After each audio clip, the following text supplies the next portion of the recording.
much. My name is Assistant Professor Chol Bunnag from Faculty of Economics, Thammasat University, and an organization called SDG Move. I would like to thank the Journalists and Writers Foundation for the invitation to join this this panel. It's very honored to be into our organizations.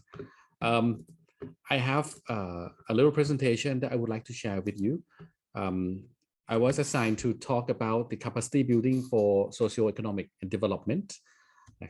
So first, I would like to introduce SDG Move a little bit, and then I will talk about the experiences we have in Thailand and the lesson learned that we get from our work about how can we build the capacity for different stakeholders so that they understand SDGs and they can push forward the agenda together as a partner.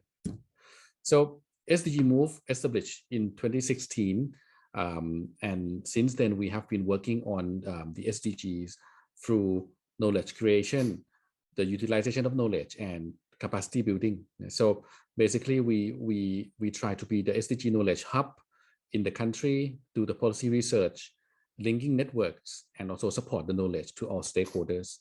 And at the moment, we are also a part of the Sustainable Development Solutions Network, which is a global network of scholars working on SDGs. So we are the national hub of Thailand. So we have SDSN Thailand at the moment. So I would like to emphasize that SDGs are not only goals and indicators, but there are so many things. There are development principles attached to these goals, and they have become shared development language. Not only government is using, but also private sector, civil society, and also academic sector, and even lay people who knows about SDGs are using these goals as another development language. So when it becomes language, it becomes a framework for planning, for reporting impacts, and it becomes a tool for empowering, cooperating, negotiating with other stakeholders.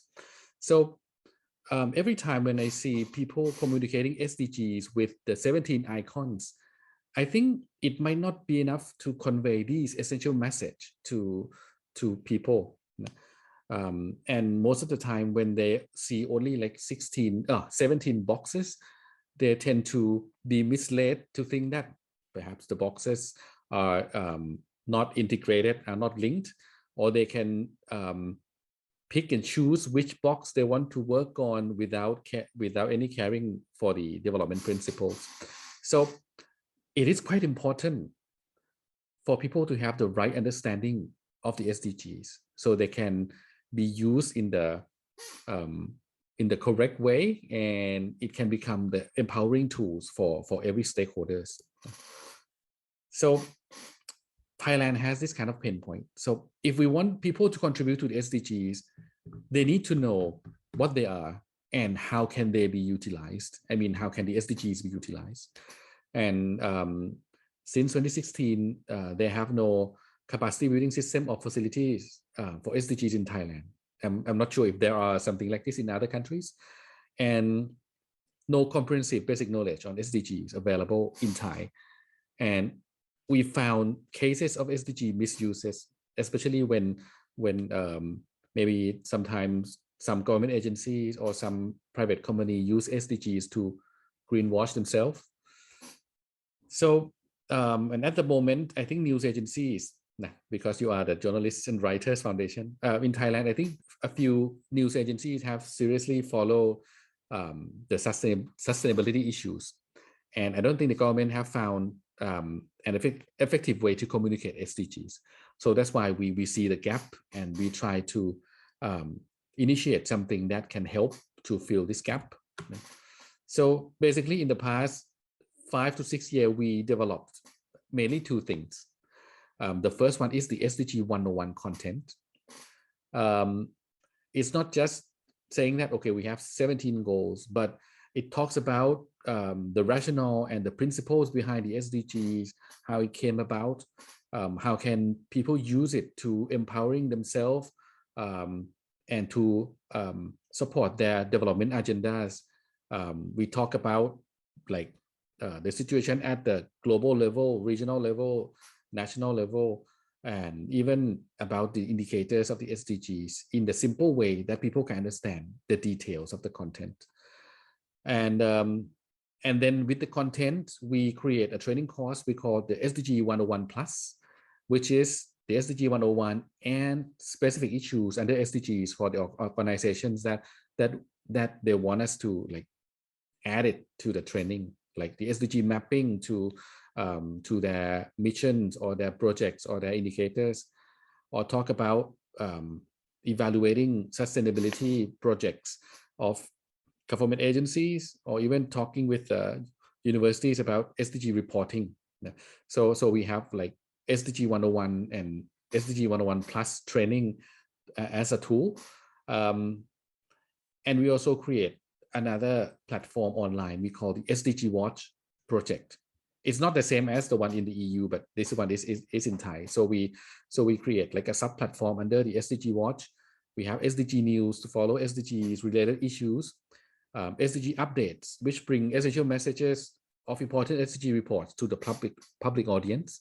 And we create SDG Insight as a platform for scholars to share their ideas and their insights regarding various SDG issues. So we have been working with several government agencies, some of the private sectors, including the Global Compact Network Thailand, and also with international organizations like the UN and the EU. And the SDG Watch platform is increasingly being recognized by the public, but we have a lot to do more. I think what I want to discuss in more detail is about the lessons we learn from the experience of trying to communicate the SDGs and use it to empower different stakeholders to make them a contributor to the SDGs of Thailand. So I think it is quite important to step further than the 17 goals and give them maps and compass. And when I say map, in terms of communicating SDGs, is about the structure of the SDGs, because it's a complex set of goals and indicators. If you don't have a map, you don't know how to navigate and utilize the SDGs. So the main idea of the SDG 101 is to give the map, and also give the compass. Without the compass, which is the principle behind the SDGs, people cannot properly use the SDGs, properly understanding SDGs and use it in their own way. So the principle like leave no one behind, integrated development, transformative development, universal development, these are important basic principles that people need to know so that they have the right understanding of the SDGs. The second thing we learned is that the details is actually very useful. Sometimes people, the communicators tend to be quite hesitated to talk about complex detail of the SDGs. But what I found is that for implementers, they want to know details. If they know details, they can use SDGs more effectively. And when they know details, they can connect themselves to SDGs and then utilize it. So I think we have to find a way to give more details to people so that they can connect with the SDGs. And the third one is that we need the right language and tools.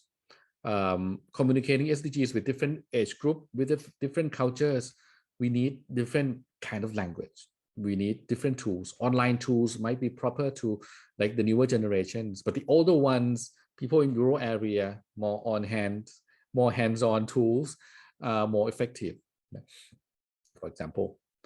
And the fourth one, from our SDG Watch experience, we feel that we learn that connecting SDGs with various issues help. If we connect SDGs with the issues that close to people's heart and hands, it will increase effectiveness in the SDG communication. Just like when the BTS or the Blackpink, the Korean artists, become like the UN SDGs advocates. And the last one, I think, to make it more effective, we have to find a way to tell people that SDG is actually an instrument to empower their existing works, and also it can be the starting point to further the transformation in their organization and to further transforming the country and the Agenda 2030. So as the moderator said at the beginning, we have 10 minutes. So this is my 10 minutes. So thank you very much for your attention, and you can follow SDG Move on Twitter and Facebook as well. So thank you very much.